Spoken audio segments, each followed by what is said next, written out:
Are you on a forklift? Yeah, yeah. You are a son of a bitch. Un saluto a tutti. Hey everybody, welcome back to the All Juve Cast channel, of course, and it's post-match podcast time, all right? Juventus getting the job done against Verona 1-0, and man, we had, again, a lot of frustration in this one. I understand it, and fans didn't mince words about it, so we're going to mix it all up and see everybody's take. I got Lucci, I got Omer. Fellas, morning, afternoon for Omer. Morning. How you guys doing? I mean, clean sheet, 3 points, we move. Simple. Is it that simple though? Yeah. We're gonna break it down a little more thorough than that, but I hear you. Ultimately, Take some that's positives. That's all that counts. They all look the same on the table, right? That's it. 59 points in the table. Max Allegri likes to reiterate that for everybody, and I absolutely love it. Absolutely love it. We're going to get into this one. First, we're going to get some housekeeping out of the way, okay? And then we're going to say what's up to everybody in the live chat here. But the housekeeping is simple. Obviously, big announcement yesterday. We are the official voice and channel of Juve Official Fan Clubs North America, all right? Big news. And now we're going to be able to bring you a lot more exclusives, and that kicks off in 2 weeks with an exclusive with none other than the legend himself, Roberto Bettega, okay? We're all pretty jacked up for that one. Now, other housekeeping, if you guys choose to support the channel, there's a couple different ways. We have Super Chat enabled. We also have memberships now that you could choose which tier you would like to subscribe to and become a member to if you choose to, all right? The third and final is some merch. Okay, so if you want, you can jump on our YouTube store and grab some merch that supports the channel as well. Thank you, everybody who has chosen to support in one of those avenues already. Okay, now everybody that's listening to this on audio outlets, get over to YouTube, subscribe to the channel. Right, that's where all the fun takes place and all the extra content. Now, let's say what's up to everybody. We got Remo, ciao tutti, Forza Juve, pulled out another much-needed win. We got RB Comps in here. He's throwing out the day as well. I love that. Everybody's getting that going to the rivals. There's a lot of talk in Juve land from rivals and whatnot, but they have to remember where they are seated. Not only are they not at the table with us, they're not even in the same damn building. So stop yipping there, Chihuahuas. Okay, everybody knows who I'm talking about. Anthony, probably the only one of us excited that Lucci's here, but that's cool. That's cool. Homer's agreeing. He nodded his head. He's like, yep. I agree with that one. Him and the females. Yeah. Oh, Lord Berna with the Olympico yesterday for TFC, but they still dropped points. There you go. Someone got rid Alex of that B guy. showing love for Berna. Okay, all right. Let's go. Chihuahuas. Gotta be Napoli. Hey, I didn't say it. You did. No, everybody, we're going to have some fun tackling this one, okay? What was Juve Verona? 1-0 win. Juve squeaking through on a goal by Moise Kean. We're going to tackle all this and, of course, get into the aftermath. As far as news goes today, we are going to dive into the news after the match recap, but obviously the big one is Federico Chiesa and what's going on with Federico Chiesa now. What's being thrown out there by Gazette and whatnot is that there's the chance for arthroscopic investigation, essentially, to try and see what's going on.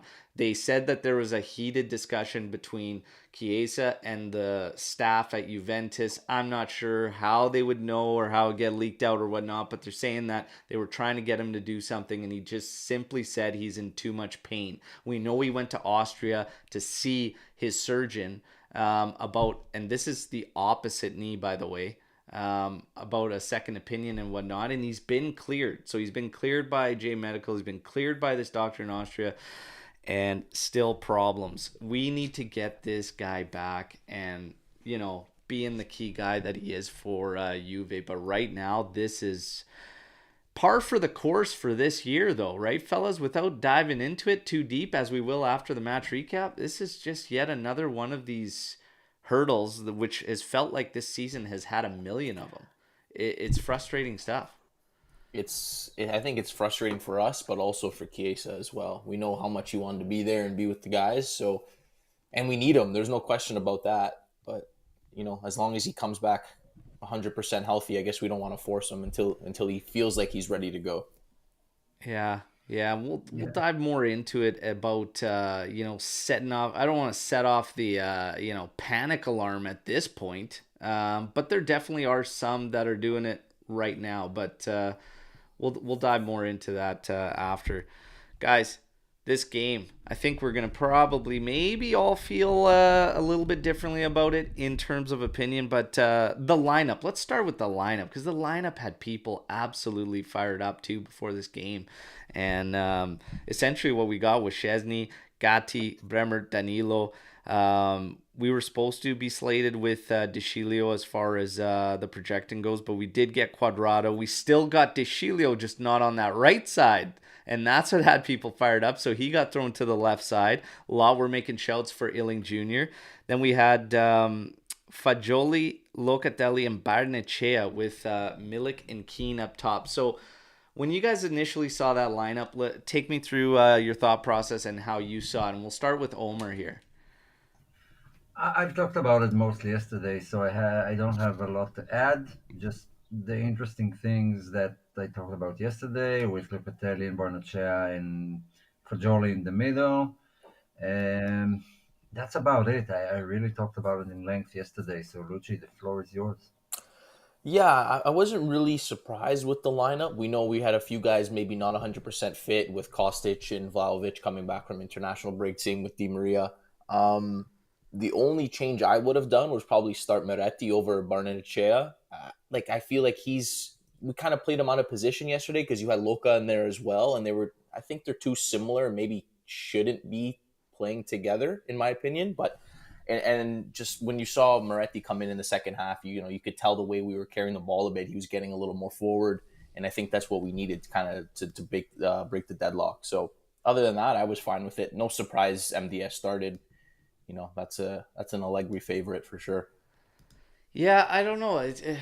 I mean, until you see it play out, you don't really know because I was thinking if we're going to see Locatelli and Barnechea, I maybe expected a two-man pivot with Fagioli being able to advance further. Right.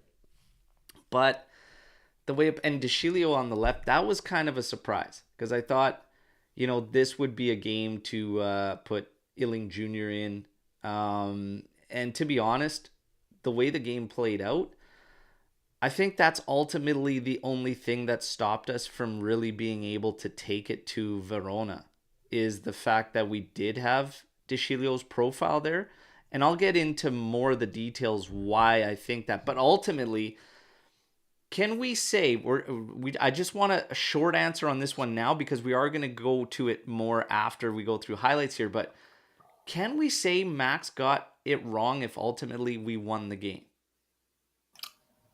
No, I wouldn't say he got I it mean wrong.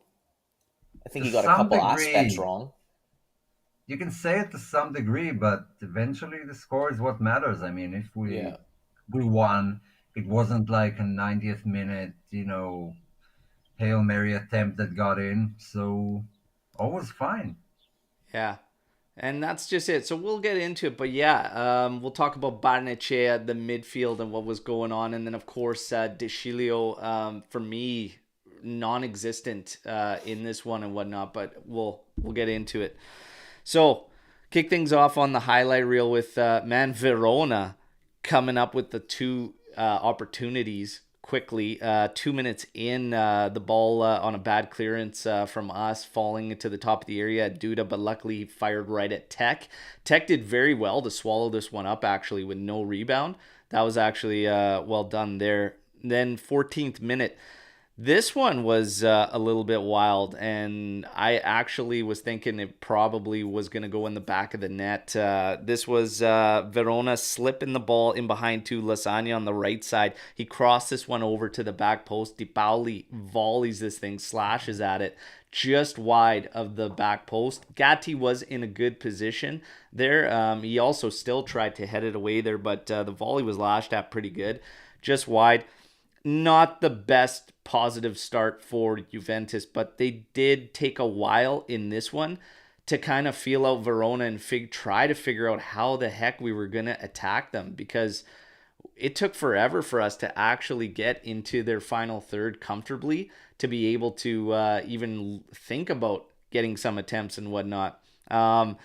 Until late into the half, all we really had was a Cuadrado free kick in the 23rd minute, and then another free kick opportunity where Milik ran over it to heel it to Danilo. We saw Di Maria do this earlier on in the season. Danilo actually hits, I believe it was either Di Paoli or Ceccarini, and then bounced off the upright. So unfortunate there. Nice little set piece play there. But that's ultimately it. Towards the end of the half, we started to look better, like we were going to score, but that first half left a lot to be desired from Juventus. And my main thing out of this was I probably would make changes, because in that first half, it wasn't even so much the midfield that I had a problem with, because there was actually a lot of interchange between the three of them. So I do agree that Barnechea is very similar in terms of Locatelli, but they were all rotating out very, very well and trying to kind of create avenues and open up spaces. There was a run Locatelli made. Danilo just kind of overshot him after a cycle. So it was a 1-2 between Locatelli and Barnechea, who actually found himself on the right flank. He plays it into Danilo. Locatelli had released, and he was gone. He was gone. And Danilo just kind of overshot him. And then by that time that Locatelli can get down to the ball, Verona had cleaned it up. So the interchange was okay there. For me, the left side profile just wasn't working. That was De Sciglio. There was no threat on the left flank for Juventus in this one. And Verona did a good job, because that game played out the way they wanted to. Everybody has to remember there's two teams on the pitch. They flooded the middle of the pitch for us, and they forced us to play on the outsides. Cuadrado, he started getting involved, but he shifted all over the place to try and get himself involved. But De Sciglio stayed at home, stayed clean, probably by design, but it offered nothing for us on the left side. And I would have probably brought in somebody more dynamic, because the threat of Verona by the end of the second half had completely died out outside of the start of the game.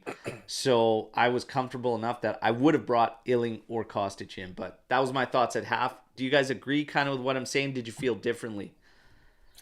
No, I felt kind of the same. I think we were missing some players who can actually carry the ball and beat their men. Mm-hmm. And I don't trust our passing game too much. It hasn't been the best. De Sciglio, I mean, again, he's defensively he's solid, but every time he plays, the flank that he's in is the less dynamic one, and we always play to the opposite wing of De Sciglio.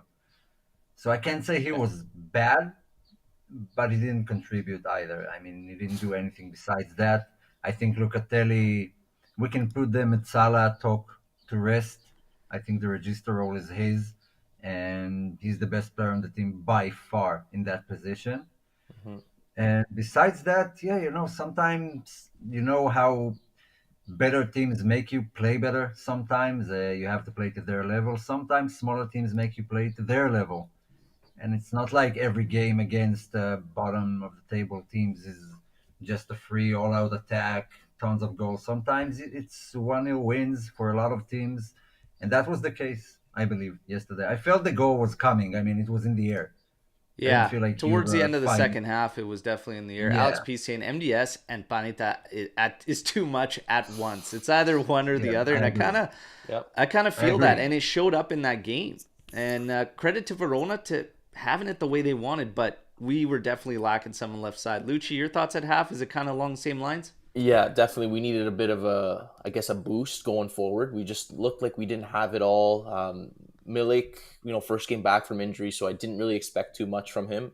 Listen, we've talked about this before. I'd love to see Illing get a start or two, and like, if he's not starting against Verona, I don't think Max is at this point is ever going to start him. Like, I don't know what more the kid has to do. At least he definitely offers you a lot more going forward compared to MDS. But oh well. Yeah. Yeah, I just want to let Dombino, I see your comment in the live chat. We're definitely going to talk about that, okay? Because that's probably going to spark up some convo and get the live chat going as well. So we will get to that one after the highlights. So halftime, Are there any changes you make? Is it definitely left side? I would have probably made that change at the half, but anything outside of that, like the midfield, because we did see a change in the midfield at halftime, and it was Miretti coming on for Barnechea. I had no problems with it, but No. I didn't think Barnechea was that bad. There was a couple instances where he made a good run into the area. Fagioli just couldn't hit him, and then he had one where he completely got wrong trying to feed, and I believe it was also Fagioli, no, Quadrado, where he just didn't get the cross anywhere near whatnot. But I was okay with Barnechea's performance, to be honest. But Miretti make more sense in that role, right? Yeah, I think again we were just expecting a little too much from Barnechea not being in a comfortable position for him. But you did notice a difference going forward when Miretti came in. He was getting more involved, those little 1-2s, like we saw in the goal. And I thought yesterday was probably one of his better performances. You know, he's had some good ones, but I thought he was almost a game changer yesterday when he came in. There you go. There you go. Yeah. All right. Now, second half. Let's get to it. Let's get to the good. So we don't have to wait terribly long. 56 minutes. This was actually lovely, lovely goal. Okay. Danilo over to Miretti, who sees Locatelli making the run into that space that had opened up on Verona, a space that was not there for the taking in the first half. But Locatelli addresses it. Miretti quickly, one touch pass inside to Locatelli, right on his lead foot. And then Keane, basically Locatelli takes that one step, and that defender between he and Keane has to make a decision. Keane drifts off to find himself some space. Locatelli hits him, and then Keane makes no mistake. 1-0. Very, very beautiful goal, guys. Absolutely beautiful goal. And Miretti, Locatelli getting involved. This is something that's been happening more and more for like several weeks now. Locatelli, despite playing in the heart of the midfield, and as that he is getting way up the pitch more and more, and starting to impose himself on games. And he's been one of the best for a while now. No And question. I can't get over how we were, not we, but how he was facing so much heat from the fan base and everything. And still, to this day, stats come up and people are looking at numbers and whatnot. But for me, I keep reiterating this. He is the glue that holds everything together for me in the midfield for Juventus. Hands down. Anything to add on this goal and Locatelli and Miretti, Danilo? Danilo I thought was great again yesterday too. No, just a great team play. I thought, that's what you want to see. You want to see a great little build up, little 1-2, and in the back of the net. Now, Yeah. we get to after this goal. After this goal, the play and everything just kind of fizzled. And the odd thing is, we saw changes. We saw changes and we started getting key guys in, and we had like Vlahović out there. We had Kostic come into the game. Quadrado substituted off, and he was actually looked pretty choked to come off. And I probably wouldn't have changed him in that game if you're trying to seal it and whatnot. But he gets changed. Chilio slotted to the right. Kostic comes in. So at one point we had all those guys in. Di Maria, Vlahović, Kostic. And to be honest, it almost got worse out there. It did. It definitely felt like it got worse. Was that just me? No, I agree. Omer? Yeah, we lost some balance with the substitutions, and some of the guys already looked jaded at that point. Um, but I think he had Inter in mind. I mean, Quadrado probably is going to start against Inter True. in 2 days, so I wanted to rest him. The other guys, I mean, back from international break and stuff. So overall, I mean, it felt like they needed a rest, and the guys needed a match to, like, get into rhythm and stuff. And I think Allegri did that actually. Yeah. And, you know, like I said, it just maybe Inter, big one in mind and whatever. That would make sense for the substitution. But in terms of the play and whatnot, man, going into this one, like, it just wasn't comfortable whatsoever. And finishing out that way, I did see the will for them to kind of still try and push on, and try and get some. But the ideas and how they were trying to go about it were completely different from what took them so long in this match to figure out about what Verona was doing. So that's the part I couldn't quite make sense. And Vlahović, we're going to talk about Vlahović because he was absolutely steamrolled by the fan base for this showing in this one.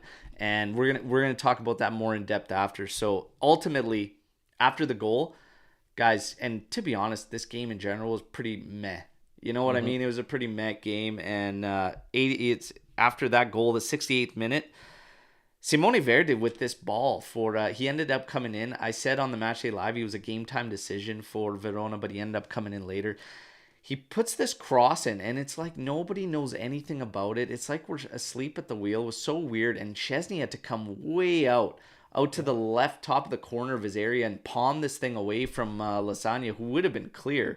And I'm like, what's going on here? And just, again, that intensity, that urgency, it all kind of drifted away. 82nd minute, Dedicano actually forces a good stop from Szczesny, short side post after cutting into the center and ripping. But ultimately, that's close we get for us and sealing it. Man, we didn't get a really good opportunity to seal this game until the 87th minute. And that was a back post ball from Di Maria. Gatti gets to the end of it and heads it in, and Bremer just couldn't direct that thing to goal. I swear to God, Bremer's got like 4 goals going on 13 this season. Unbelievable. If you look at the free headers and stuff he's had, I think a couple off uprights and bars. The guy's always in the mix on set pieces. 4 goals going on like 13, I swear, for Bremer. But nonetheless, we didn't need the sealer. We got it done 1-0. For me, take it for what it is. That game played out exactly how Verona wanted it for themselves. But for us, it's the same story. We can see the progress that's been made, but ultimately, in the final third, this team needs to get the job done and whatnot. And for me, it's the lack of ideas and lack of understanding how to do so. But in this one, I think we kind of hurt ourselves with the lack of balance from left to right. And I think we probably could have been more comfortable if you had that dynamic player in the left. About 30th minute mark, 35th minute mark, when we started to really take it to Verona in the first half, I think if you had that equal threat from right and left, I think we actually take it to them, and we probably do seal this game a lot quicker. That's my take on it, but of course you guys can disagree or whatnot, but I think if you had somebody else in there, it probably would have get sealed up a lot quicker, because Cuadrado, for a lot of it, was also drifting to the left side. He essentially almost was the attacking force on both flanks. That's how funny it was, because I saw it multiple times. We'd get the ball. They'd want to go to the right side, but Cuadrado was over on the left, and they had to wait for him to go all the way back. Like, it was wild to me. But that, for me, ultimately, get the job done. We move on to Inter, but I think offensively, we have got to sort things out. Guys, recaps, Lucci? Yeah, no, I think you nailed it. But when you talk about having, a proper balance on each flank, I'm thinking that's what Max wants. This is what Max wants, though. He wants his more defensive one, MDS or Kostic, whoever it is, and then Cuadrado to be able to roam and get forward and things like that. But, is that, when you're playing tougher teams, is that actually going to work? You need to attack from both sides, because then you become too predictable. And we've seen this. That's why we struggle to score sometimes. I think it's the personnel, though, when I look at it, because, again, you can do that if you're shutting down one flank and your other is more effective. Like, Cuadrado's lost some steps. He backed off of quite a few 1v1s as well. Yeah. And to be honest, credit to Verona, if you're going to line up in that manner, they're going to, play to that. So if they're going to take a chance and they shut down, they were doubling up sometimes on Cuadrado so that he wouldn't win those 1v1s. Well, they know that De Sciglio's not a one-on-one threat. So they'll take their chances on that, right? So they played to that as well. So for me, in theory, and how I looked at it was, it took everything for Verona to play like that and shut us down. They were literally ended up being secluded to only one-off counter-attacking moments. That's it. So if a team's going to do that, then I would be more inclined to say, okay, I don't need to have one stay-at-home defensive guy. When I've Right. got these three fullbacks or center backs, I've got Locatelli in the heart there too and whatnot. I don't need it. I can push off that, right? And I would have done it, to be honest. And the difference is a guy like Kostic versus a guy like Quadrado or even Illing versus that. The pace is way different and you can hurt them a lot Mm-hmm. more. And it takes a lot less risk to try and hurt them on balls that are through and corner balls that these guys can run onto and then take it to defenders rather than waiting for Quadrado to get it at feet and try and beat people, because a few times he did lose it and that gave them a couple counters, right? So it just plays out differently. But again, credit to Verona because that was the only way they were going to have a shot. And they did create problems for a while, but Again, like this would have been a game for Illing to get a go. Like listen, you can't take any team lightly. I understand that, but if you want him to have a chance and start a game, this would have been the one, in my opinion. You got yeah. a tough schedule coming up now. I don't think he's starting any of those matches. Yeah. So, Yeah. oh well. Again, a win's a win. We'll take it. We move. Omer, what are your thoughts on kind of what we're getting into here in the post game? I think no, we didn't mention it, but Rabio's absence on the left was also felt.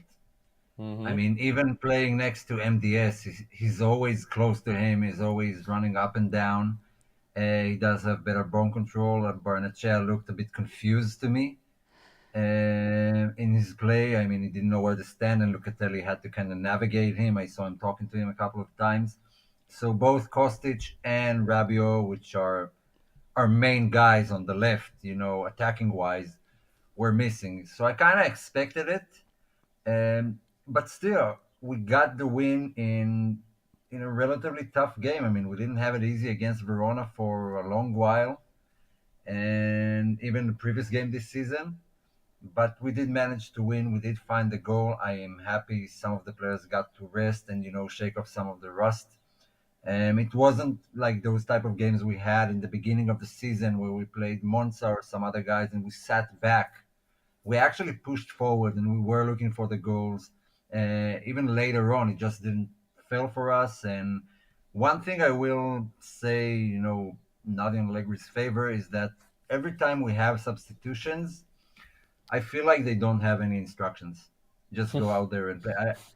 I don't know. They feel the same. I mean, always when the substitutions come on, they rarely affect the game. I Yeah. don't feel like they have any specific role like the guys who start the match have. We're gonna we're gonna talk about performances now as we'll get into man of the match and everything. Rabio was gonna be something I wanted to highlight as well. Is just the fact that, and I actually, it's funny. I tweeted before I came on the show that some may not want to hear it, Lou, but the guy, the Bless you. guy has it was evident how much he brings. Yesterday, you saw it on full display. Like you, it's at the point now you can't really deny what he's been doing in that midfield. When Rabio, Locatelli, and Fagioli play, it is such a well balanced midfield.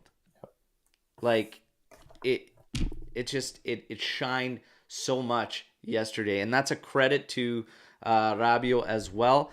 Does it make it right, and does it make the money? Hey, these are not my decisions to make and whatnot. Everybody knows I think it's too much. I think it's too much, and you kind of set the standard by saying, "Hey, this is our guy. This is our main guy with Vlahović," and you set a price tag and stuff like that. And now all of a sudden, trying to counteract it, it's too much. But Rabio, if you would have said even at the start of the year or at a portion through last year that we would be thinking about it at this amount of money, that's got to be a big feather in the cap there for Rabio, right? So, Mm-hmm. hey, whatever. Just However, it helps his argument for his 10 million. yeah, yeah, Yeah, and but it's that's actually just too much still. God, I can't even say it. Like Rabio, 10 mil, actually jeez. not many players get to do that.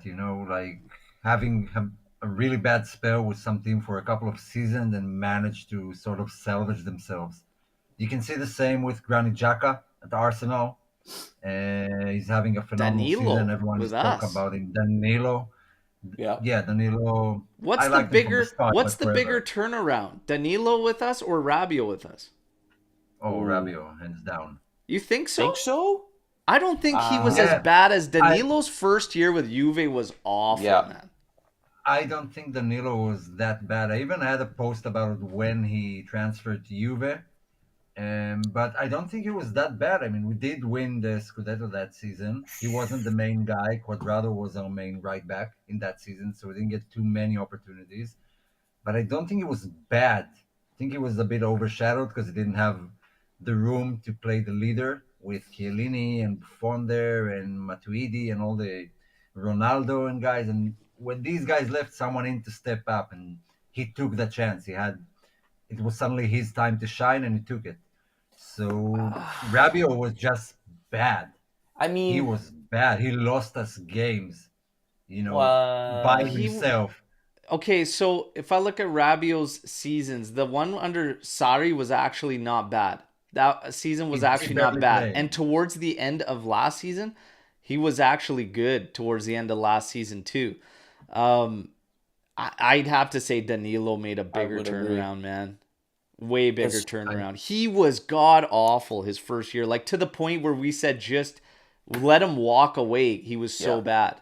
Like, and if you yeah. think about where he is now and where Rabio is now, I still see that as a bigger gap.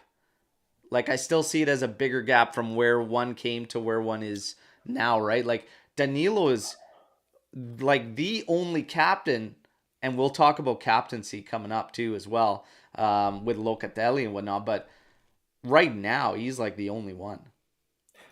I I think I think Rabio. My answer would be Rabio.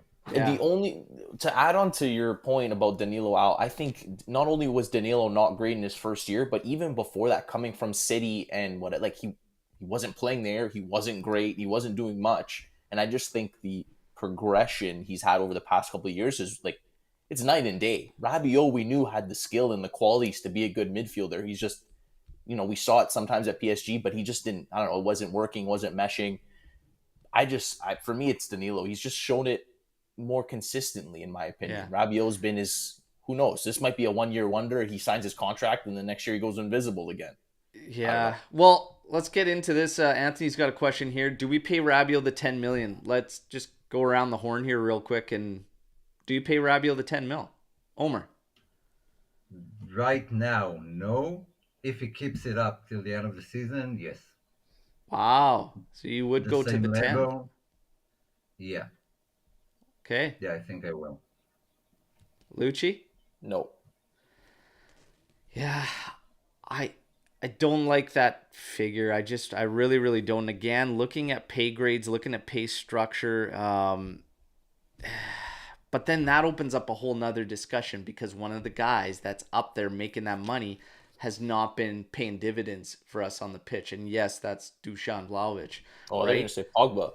But hey,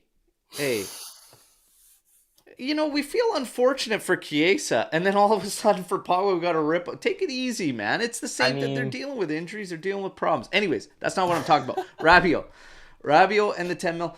For me, I think Juve needs to kind of take a stance in a sense that we need to work very, very smart and very, very methodically financially, especially now with the uncertainty and everything that's going on. It's very, very critical for them to be smart in how they operate. For me, I would be pushing to Rabio if I was in Juve's shoes and whatnot, pushing the side that the grass may not be greener on the other side. You finally become to a point where you are a crucial member of this club. You finally got yourself there and whatnot. Let's talk about incentives and incentive based bonuses, which I actually have no problem with. And let's yeah, talk about your wage staying the same or potentially maybe increasing a bit, but not guaranteed bonuses. Let's talk about incentives because while you can paint the picture of how crucial you become here, we could paint the picture of how for 3 years leading up to this, you've been essentially not much. So I think Juve needs to make a stance and start realizing that they have a little bit more leverage than they think. in more circumstances. And they can't be scared to let guys go. And if you look at the top clubs around and whatnot, they've essentially never been scared to let guys go. And I don't want Juve to fall into those kinds of traps. So right now on Rabio, gun to my head, 10 million? No. But I would definitely be pushing the fact that maybe the grass isn't greener on the other side. And why would you want to walk away from a team right now when you become a crucial member just for some cash? I mean, does he care though? Does he care if the grass is greener on the other side? He wants to And that's get just paid. it. Because some players do only care about the money. You're right. Exactly. And that's fair. I don't think he's that guy. That's the thing. I mean, I from think his recent mom reports, is, but his mom changes that. With even your his mom in mom, your like ear, man, recently, things change. I'll take a little pay but cut and let her live in the basement or something. Whatever. no, but the recent reports about his mom is that she wants Rabio to be happy, and if he's happy in Turin, then she wouldn't push them to give him 15 million because that's what he's worth. She'll I ask him mean, if he's happy, and if he is, he can stay. I see the logic behind that. I don't know how credible the report is, but I see the logic behind that. From Rabio's point of view, I mean, yeah, he's had a good season. He's a France national team player, and it's his final big contract because wherever he signs yeah. now will be 3, 4 years. He'll be 31, 32 by the end of it, and he won't get. It's logical for him to ask for his most, but I mean, it's not weird. And how much would it cost to replace him? That's the question. So the growth SMS, decree is yeah. actually over for Rabio, Raven says, which would mean that 10 million, the club would actually have to pay 10 million overall because the growth decree is over for him. That I I mean, think we have so many holes to fill. Like you can maybe get two players, on 5 million salary instead of Rabio on 10. Listen, so I But think he does make a but difference. will they be good enough? But will they be good enough to fill the role? I don't know. Maybe they will. I mean, if But you're replacing Alexandro and Quadrado, I'm sure just about anything will be better. and Leo's coming in here with the same with point them, I'm yeah. making is that they tried to make a wage structure for salaries and whatnot, and based on who the guys are and whatnot, and this would essentially go directly against that wage structure and whatnot, and wouldn't quite make sense. But again, this is going to be one that's going to follow until season's end. Now, the latest that we heard about contracts or anything like that is that end of April is when Juve is going to start looking at renewals and start talking with certain guys. Rabio will definitely be amongst them. Now, that totally sidetracked where we were going with man of the match, but that's okay. We love that around here. The discussions is what it's all about. Man of the match, Locatelli. Yeah, no argument there. I mean, is it a clean sweep for Loca here? You know what? I'm gonna go off the board and go to the guy in the middle. Miretti. I thought Miretti. he changed the game when he came in the second half. If that was Barnechea still in there in the second half, I don't know if he's in that similar position where Miretti was to score that goal to get it to Loca.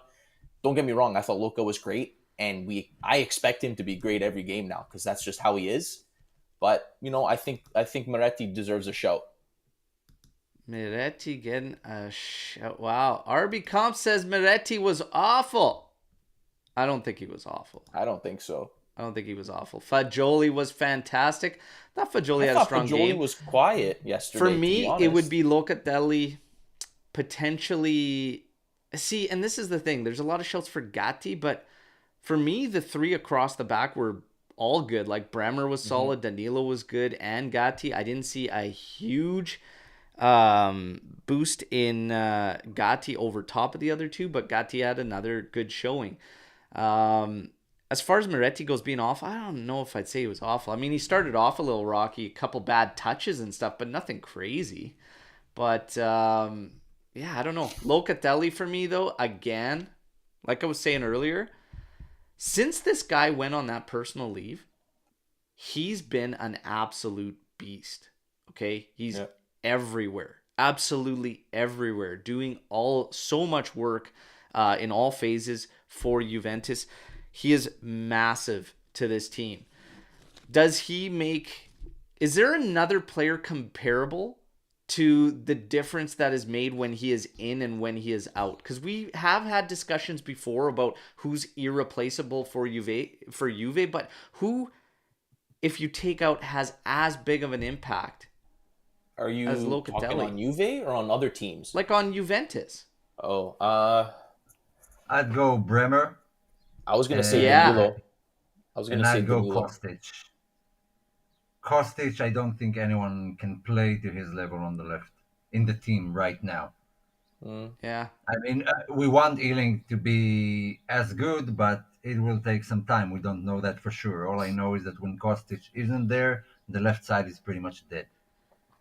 Yeah. So you had to go into a game. You had to sacrifice one of those. Who do you choose to opt out of? Bremer, Loka, or Kostic if you had to miss one of them? Do or If I die had Kostic. game. to, Kostic. I yeah, I'd go defensive solidity first and Mm-hmm. take Kostic out. Yeah. Yeah. I agree. I agree. And Illing Jr. So, we talked about man of match, whatnot. Illing Jr. not getting minutes in this one. That frustrate you guys?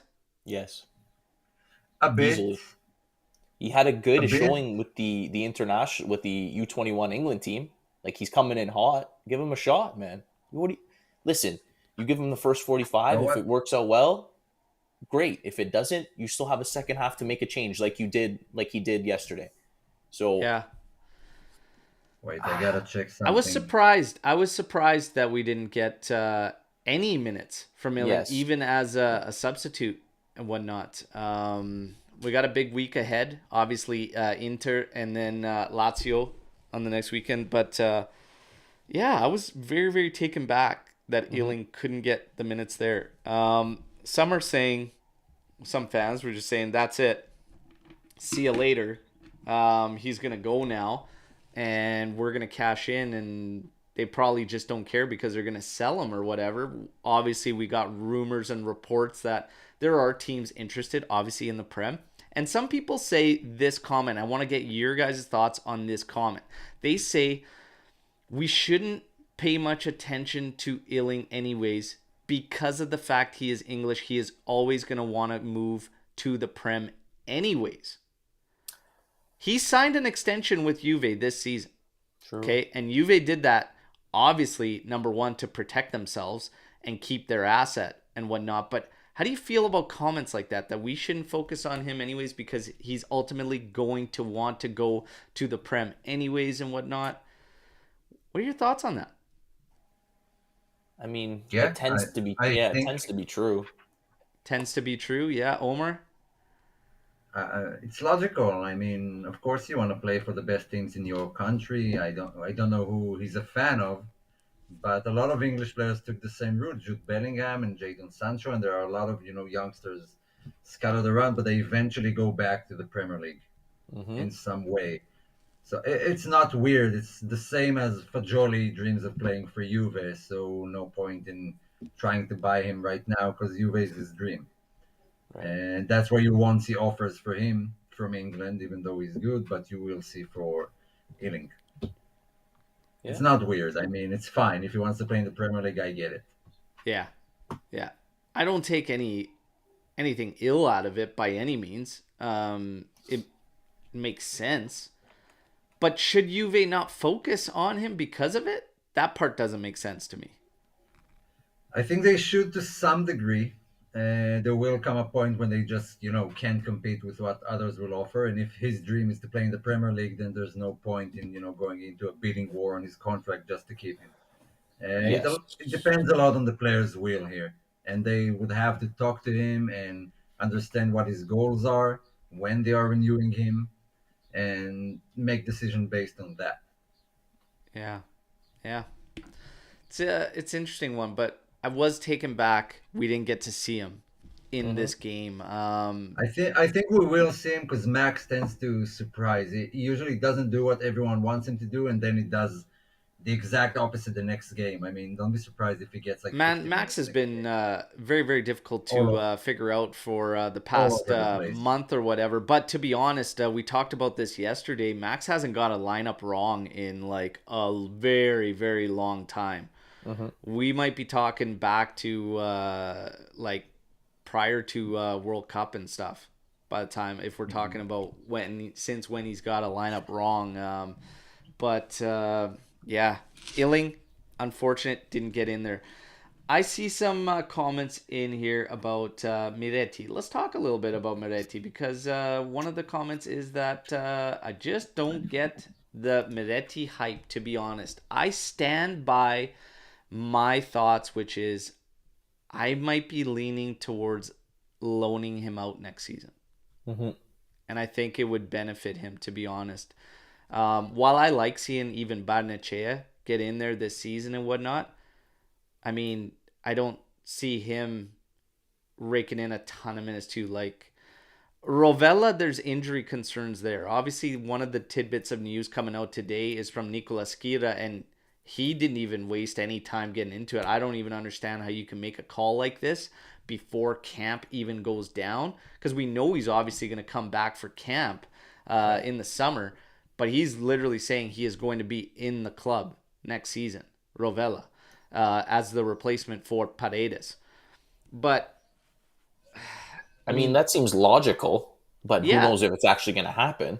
well, that's just it. It's Yeah. way too soon to tell, right? And I depending understood on the something different from manager, who he wants, like Max pushed him away this year. He might do the True. same next. Yeah. You know, My like my conspiracy still holds true. But let's make it more interesting, because I think we all think the same thing about Miretti right now, right? It's going out on loan, one season coming back. We all agree. So, where would you like to see him go on loan? Like, under what manager, based on his characteristics and what you've seen from him? What manager would you like him to be coached under? Is it Dionisi at Sassuolo? Maybe even out of Italy to some manager? I prefer he stays in Italy, but I wouldn't mind if he goes suddenly to play for De Zerbi in Okay. Brighton. Oh Who would man, you like? he's not built for Yeah. over No, there, man, whatsoever. He's getting he's not. tossed around pretty good here. He's got to learn that. He's got to learn that lower center of gravity and stuff, and use it to his advantage. But I'd like to see him stay in Italy. You want to hear my Okay, opinion? so And this is if he yeah, stays with the team. Juric at Torino. That's a decent shout. I like he could set up in that 3-4-2-1 right behind the striker there, and he can work on his attacking game right behind the striker. Hopefully, get a lot of shots at target. You know, he needs practice hitting the ball. We know that for facts. So I could see that working out pretty well. I like the way Juric kind of trains his team. Everywhere he goes, he manages to make a crappy team a decent one. So Yeah. I would defensively, consider that. What's that?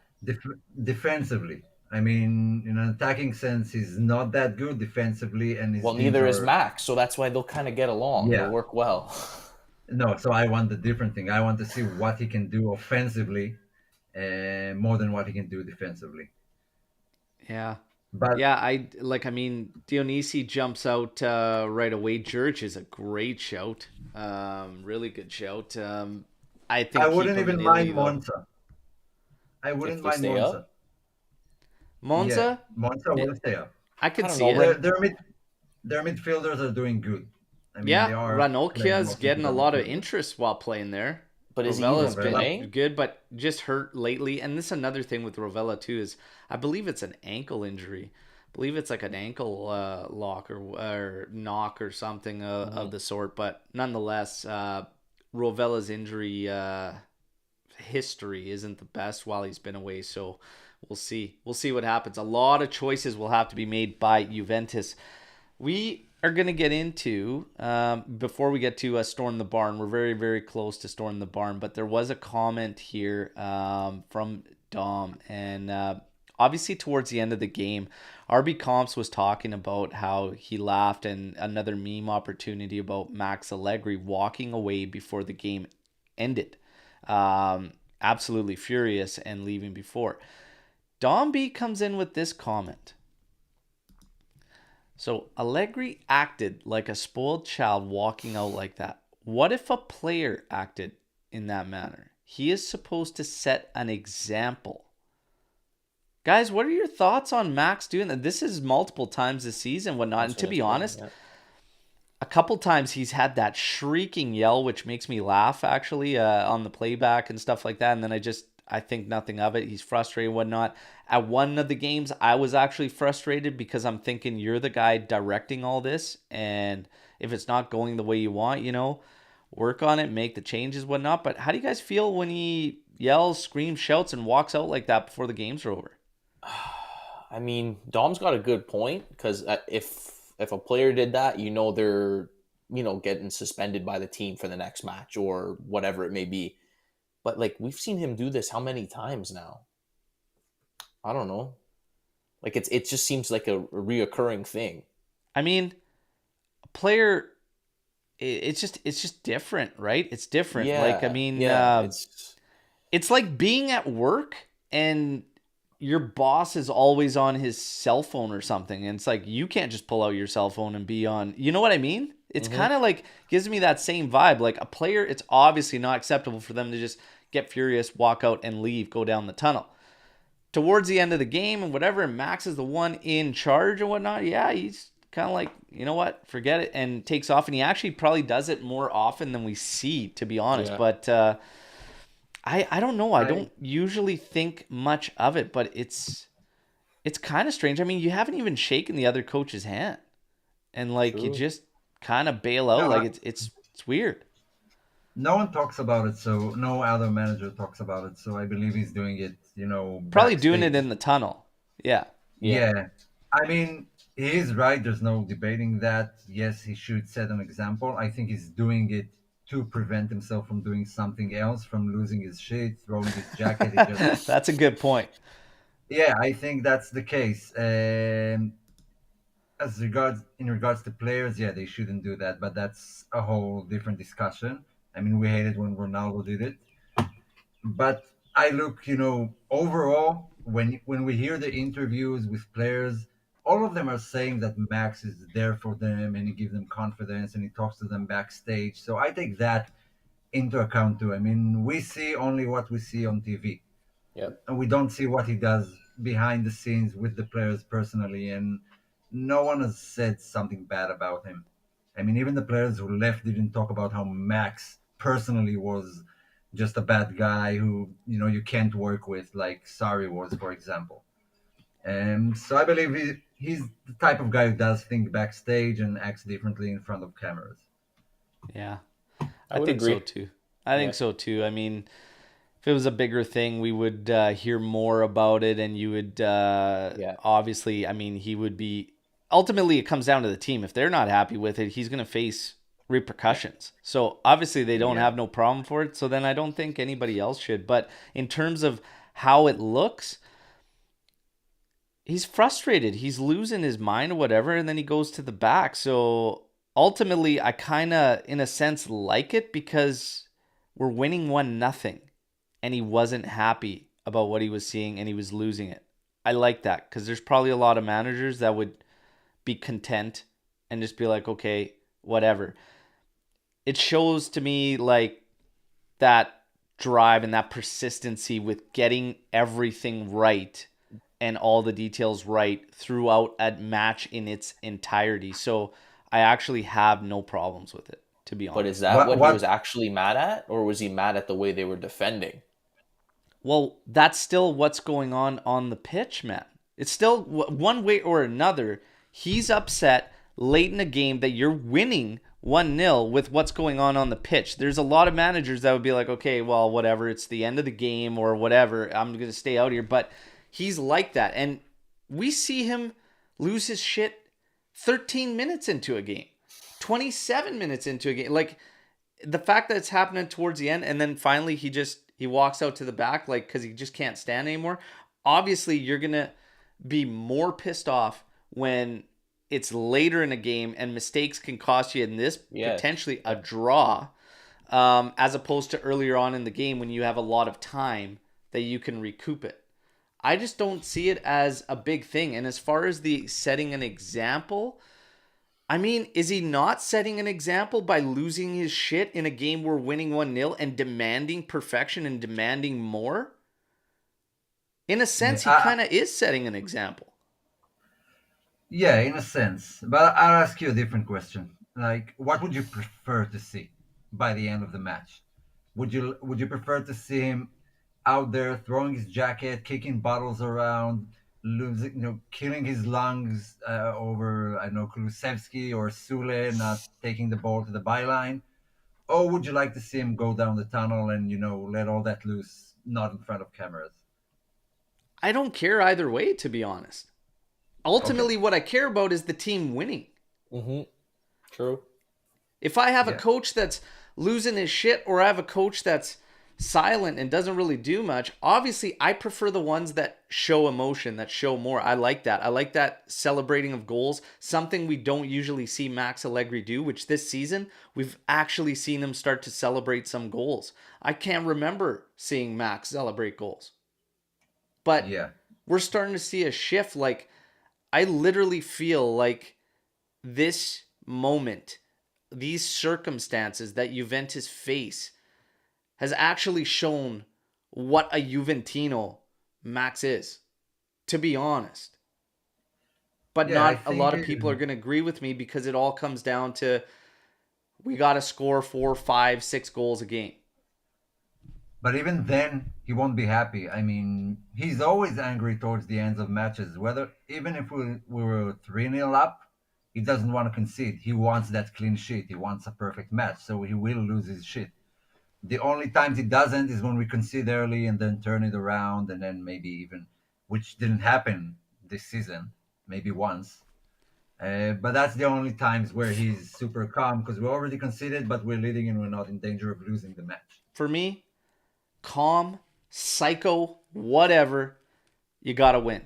You got to win. Yeah. And what I'm saying about Max doesn't all of a sudden put me in a place where I feel comfortable necessarily locking into him for years down the road. That's not at all what I'm saying. But Max this season, like, I laugh at the thought of some of these other coaches, if they were in his shoes for this. I could see probably half of some of these other names maybe choosing to walk out. Yeah. So it what he does matters not to me ultimately. If the team had an issue with it, it's up to them to give the repercussions, not me. Mm-hmm. I Yeah, really it, don't it care happened. one way or another. It happened with other teams where you didn't know it was happening, but the players just forced the manager out. I mean, Bayern Munich made both Ancelotti and Guardiola leave because backstage it didn't work out with the players. Some of them just hated them. Some of the main guys. I don't think that's the case with Max. Yeah, I would agree. Nope. And to be honest, let's think about what players who aren't even associated with the club anymore keep saying about Max. Yeah, they all have praise for him. I've heard very little actually coming out and like saying anything negative about him personally when it comes Yeah. to man management, which is not the case for a lot of managers out there. It's Yeah, just there are critics about the way he plays, the way he his plays. system. Yes. Yeah, Yes. which is a And different thing. But him personally, I that's think why I he's say fine. for me, it comes down to the team and the play and whatnot.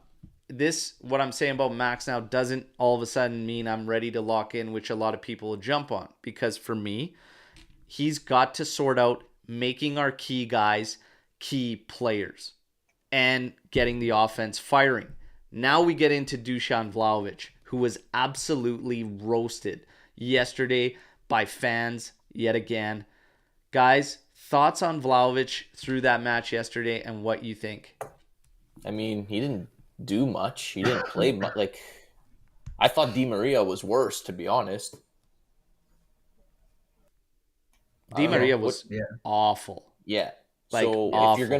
if you're gonna give Vlahović shit for the what would he play 20 minutes or so, more or less, like you got to give Di Maria the same shit. Yeah. I don't know. I didn't think he was terrible. I also didn't think Vlahović did much. So like it's I not thought really. I what don't a know. brutal game to kind of throw shit at him, basically. I mean, Yeah. the way we played when he entered was route one, long ball, and just launch. Half the time, not even really like accurate to him and whatnot. A few times for him to try and play and hold up. I don't know what is exactly expected of not only him, but any striker in general, left all alone with Di Maria dropping so far back, like in the middle of the park. So even if Vlahović wants to settle something down, he's got nobody around him to do so with. No. He's flicking on for Di Maria, who's looked like he was going to go on a run, doesn't go on a run. Like that strategy on its own is garbage. Like it's garbage ball. Like why are we trying to flick on? We don't even play that way. We never have. All of a sudden, like for 20 minutes against Verona, we're going to figure this thing out and we're going to like just flick on to absolutely nobody that makes those runs, especially at Juve with a 1-0 lead. We don't even do that when we're chasing a game. Put players that far advanced where they can run onto flicked headers and whatnot.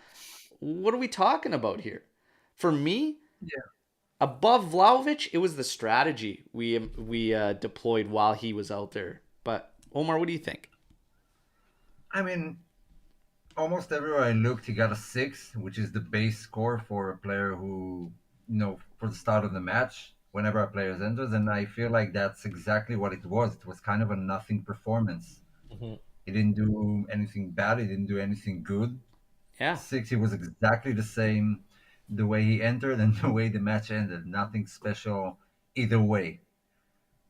So Yeah. yeah, kind of a nothing performance. Kind of a weird one to, put your finger on that and say, Yeah. yeah, that's where he was awful. He's had much worse performances over, a Yeah, full 90 or 80 minutes, and we're talking about this. Meanwhile, yeah. like no, other than maybe the couple players we talked about, like the back line and Locatelli and whoever, like no one else was great. Quadrado wasn't great. Dicilio definitely wasn't great.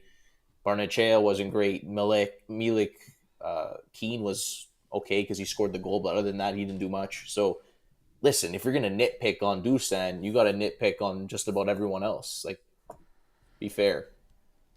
I just, yeah, I don't know. Like, I mean, let's take Keane for example. Keane to me, that was a good game to highlight exactly what I feel sometimes is the issue with Dushan as well. Keane looked awful in hold up moments. Mm-hmm. Okay? Looked like we were kicking a ball into a fucking trampoline for Christ's sake. But when he was getting it out wide and on the flanks, it's not like he was running at defenders and he was looking way better. Vlahović to me looks the same when he's playing back to goal. He just looks to struggle and he's not comfortable with it, and it's all weird, awkward, and clunky. Like I think there's a lot of work that needs to be done there. And Yeah. with Juventus, our style has a lot to do with it as well. And that's not his only shortcomings because he's had opportunities he needs to bury as well. Like there are fair criticisms out there for Vlahović, but let me change the question to you guys. Do you think it's been too harsh on him, even with the criticisms? Is it too harsh? Is it just right? Like, where do you stand on him? The On general who? On consensus, I'm starting to feel like if you were to say you want Juventus to keep Vlahović, I would feel right now, based on what I'm reading out there, like you're in the minority. Is that right, in your opinion? who again? About Keane? Vlahović. Vlahović. About Vlahović? Right I now, don't it know. seems like you would be in the minority if you said you want Juve not to sell Vlahović. I don't want Juve to sell Vlahović. I don't We've want them to just sell him talked either. about we've just talked about Danilo and Rabio and players improving over time. Yeah. Maybe it's a bit more important for strikers. I don't want to make that call. I mean, we saw what we can do with hold up play because Milik, even though he wasn't a threat on goal, he did have a great hold up play yesterday, Mm-hmm. and that's what it can offer you. That's what Dushan needs to work on. But it's not weird to me. I mean, he's a young guy relatively young. He obviously has stuff to work on, and I'm still willing to give him that chance, not without criticism, but not axe him out completely, and this Yeah, guy's should just sell him. I Yeah. think I think the criticism for Dusan has been fairly warranted over the season. He hasn't been great, Yeah, and I I think agree with that. yeah, no, I think it's a little unfair that listen, some people will back Dusan but say Keane sucks. So like listen, they both have their own pros and cons, and like Al, you were talking about how he's better out wide and cutting in and whatever. So is Keane more of a winger then? It's not Like, necessarily that he's a winger. It's more what I'm trying to shine a light on is how we play to our players' strengths, right? well, but then how come we can't manage to find Vlahovic's strengths and play to his strengths, Well, that's just it. I don't know. I right? don't have the answers. But So is that all a I know coaching is thing? that it's not working anywhere near what it Yeah, was at yeah. Fiorentina. And I do agree. The whole thing over international break, everybody saw it. Luca Toni basically said that, hey, it's not the same as when you put on the Juventus shirt. Okay. And I agreed with him. Agree with Hmm. what he said. Vlahović obviously took consideration to that, which I found a little bit comical because he said, you don't know what it's like to wear the Serbia shirt. Well, no, but Luca Toni also wore the Azzurri shirt, which carries more weight than, respectfully, than that of Serbia, okay? Um, so I don't think it was fair for him just to simply lash out. I would have liked Dushan just to take, if you see it as taking the high road or whatever, but not really saying Yeah. anything, in terms If we, of taking a stab back. But I also kind of admire the fact that he defends himself because I think that's important too. But I do agree with Max's words. It is different at Juventus. yeah. And games, look at what we just saw against Verona. Do you think if Verona played Fiorentina, that game would have been as closed off as it was? No. No. Absolutely not. Absolutely not. So Yeah. there's a lot playing I into it. wanna He's got to get used to having that kind of attention now. Yes, exactly. Yeah, I want to give an example for someone who went through pretty much the same thing, and that's Benzema. Karim Benzema was great at Lyon, then Real purchased him.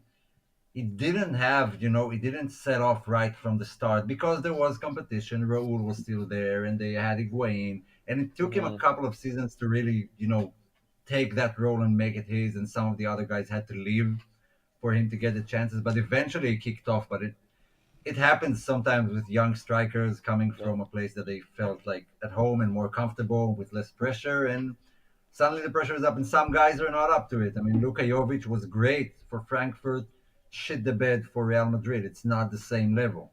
Hmm. It takes Yeah. time. You're right. So it happens. It's not, something unique to Vlahovic that we really need to be scared of. Yeah. I think way too early, I think, talking about pulling the plug or anything like that. Absolutely not.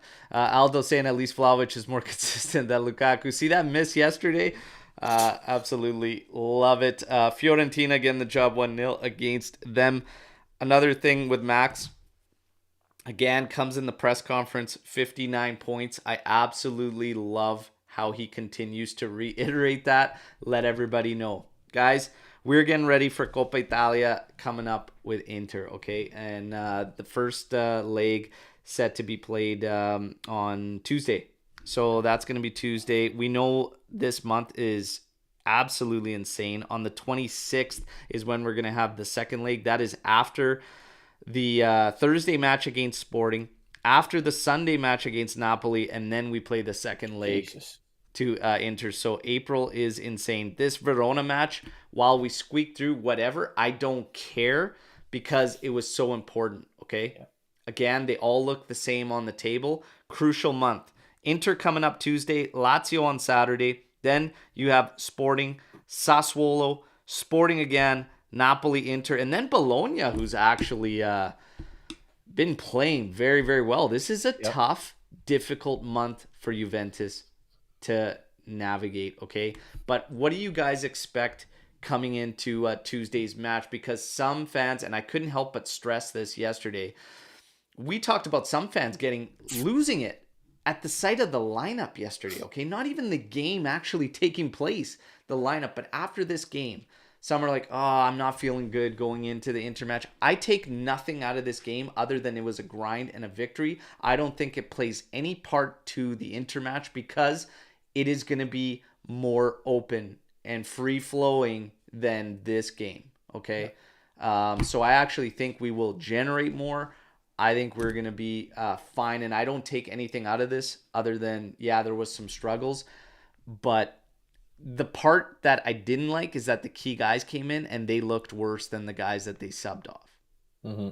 That's the part I didn't really like about it. But how do you guys feel coming off of this win and going into the Inter game? And Matteo Rubinato, our friend from Juventus official fan club Hollywood, says last 19, 15 wins, 1 draw, 3 losses. Is it possible to not feel good going into this game?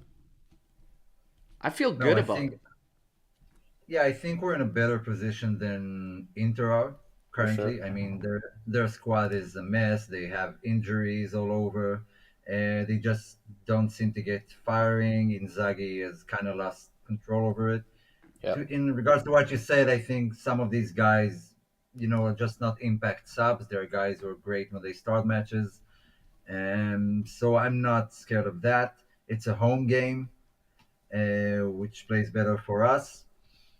I mean, yeah, we already beat them twice this season. Mm-hmm. I don't think there's too many reasons to feel bad. And last night, even though it was a grind, it was an important match to win because Milan are playing Napoli. Inter already lost to Fiorentina.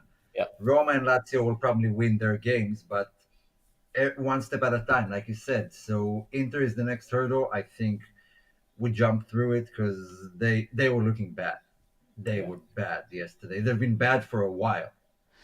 So, do you take anything out of that? The fact that we just beat them, now they show a horrible showing yesterday. Are they going to have kind of that extra fuel and whatever to cause us more problems? Because I think we've actually played well against them, and I'm actually not worried about the 2 legs, and I actually feel very confident about us getting into that final. Yeah, I I think. think I think that the tables have turned now. Where I Yeah. think they're on the side that if they concede, they break down, Yeah. which we could have said about ourselves earlier in the season. But right now, Juve has the upper hand mentally and on the pitch. Yep. Yeah. I agree. Yeah, and I Two think, very different teams right now. yeah, Yeah. anything more to add there, Luch? I was just gonna say, like, yesterday it was a rough one, but let's not forget we were missing a few of the starters. Rabio was there, Kostic didn't start. They're game changers for us. Well, they have been game changers for us this season. So I think we'll see a different team on Tuesday, and I would assume the guys like they're confident when they're playing Inter now. 2 wins this season, Yeah. like you guys mentioned. So you go out and give them your best. I think over the 2 legs, I think we should come out on top. I'm not overly worried. I'm more worried about the other games we got coming up, to be honest. Yeah. Yeah, and I just want to add one small thing. First of all, Rabio rested. I mean, all these guys rested, so they're good to Yeah, go against Inter from minute one. And I've said it earlier on the show. Allegri usually plays to the same level of his opponent, so I'm not worried because we played that way against Verona. We'll play the same way against Inter.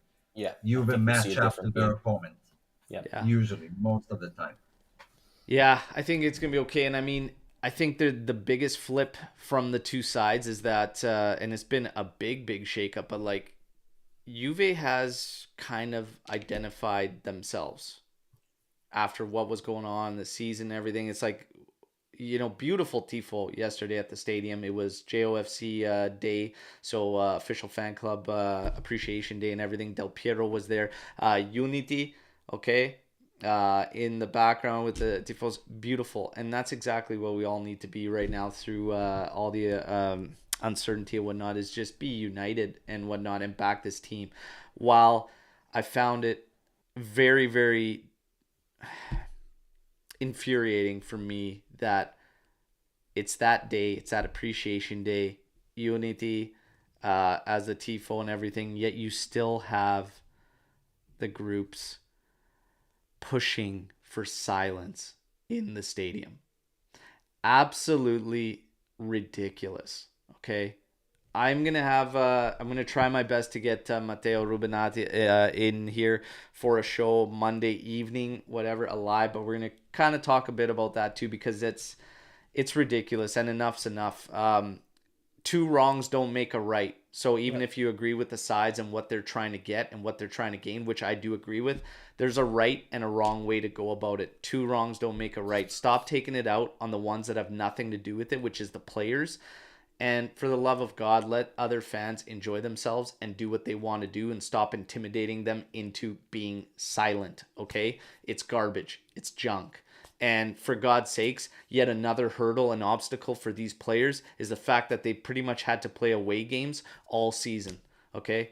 So cut the bullshit. Enough's enough. Start supporting, all right? Otherwise, just don't bother going to the stadium if you're going to push everybody else for silence. That's how I feel about it. But again, whole separate discussion and topic. But I have a discussion. Okay. I have a question for both of you. And I feel like Juve were much more reliant on personal brilliance and individual skill in the past couple of seasons with Ronaldo and Dybala and stuff. And I feel like they finally became a team, which we were crying out for a long time. Yesterday's win, that was a team win. That wasn't individual brilliance. That was one moment, everyone working hard. And I feel that has finally shifted. And we remember Chiellini telling, I think it was Allegri, non esquadra. He told them that on the touchline. I mean, even the players knew it. And now I feel you are finally a united team and don't rely on individual brilliance to save them. Do you feel the same? Yeah. I think we've seen a big difference. Yeah. And not only, there's turmoil at Inter, everybody. Like, that's what I mean. I was getting into with the tides shifting. Okay. So Juve's found themselves united. We see the huddles and stuff like that. And then Inter's on a whole different ballgame. They got players going for medicals to like other clubs and stuff right now. Like players that are looking for the next ticket out of there. Yeah. We might have some uncertainty, but we're miles apart right now. And we're looking the better of the two sides. And I just kind of add on to that. Like, I think obviously no one wanted to deal with this, 15-point deduction and the whole scandal and whatever you want to call it going on. But honestly, I think that whole thing has really brought the team together. Max included, the guys buying in, the guys trying to show what they're made of on the field and not letting that outside stuff get to them. And ever since that happened, like, what was the last 19 games? Like 15 wins? Like, yeah. You think any other team would be able to accomplish that after getting docked 15 points? Like, let's be serious. That's pretty impressive. Like, let's not take anything away from them, right? So absolutely, I agree 100%. They have played much more like a team this season compared to the last 3. Yeah. Yeah. I agree. Now, everybody, that pretty much wraps it up. But like I said, let's enjoy the victory. Let's enjoy the good run of form. We're going to go into the Coppa Italia first leg of the semi. Tuesday, we are going to bring you the match day live. Unfortunately, I will not be able to do a watch along, all right, for that one. Work, okay? But for the weekend, Lazio, I will. All right. I will have a watch along. But Tuesday, come join us for the live watch along. I'll bring you a news update tomorrow. We may have a live tomorrow evening with Matteo Rubinato. I'm going to try my best to make that work with him. Hopefully we can bring you that content as well as we get ready for to face Inter. And yes, Anthony, you're absolutely right. They stink. He's already calling 2-0. I'm going to save my prediction for a little bit sooner there. But in terms of news, like I said, Chiesa, fingers crossed. That's the big piece news today. He might have to go arthroscopic procedure to try and figure out exactly what's going on. I hope that doesn't have to happen because we've already been waiting so long for this guy, all right? But definitely... I think a little bit of a double-edged sword there with Lucci there, because one getting praise and still support and love, and then old Pogs thrown to the wolves there. Oh man. Oh man. I'm gonna keep it level for everybody. I hope the best for all our players. I mean, I hope And he comes their back health and sooner yeah. rather than later. I So don't And disagree. it's important to note that Juve don't have like a knee expert on their staff, so he goes to see an expert and they work through what he's saying. So it's not even Juve's medical staff. I mean, Chiesa and the medical staff are consulting with an expert outside of Juve. I mean, So yeah. take it easy on hopefully them a it bit. We'll hopefully it's we'll just a see mind thing. we'll see what happens here. KP87 saying, "Do not go to Bianconeri zone. It will make you a depressed Juve fan." Hey, everybody's got their own style. I actually did a show with LA, and I think that was the first time I was called a positive one. Okay, yeah, he's pretty strong and pretty tough on the team. I have my moments too, but right now, hey, it comes down to winning, and Juve keeps that rolling. Let's take it rolling into Tuesday. Everybody, enjoy the rest of your weekends, okay? Thank you for joining us on the live chat. You guys are always absolute fire. We had a lot to discuss today, so we didn't get into a Storm the Barn session. Storm the Barn will be back for the Tuesday match day live, all right? We will see you all then. Juve keeps on rolling along. Verona, the latest victim. We got a lot of games left in April. Let's hope for the best. Remember what I said, 7 wins, 2 draws. Let's see what happens, all right? Fino alla fine. Forza Juve. Ciao tutti. Enjoy the rest of your weekends. Yeah.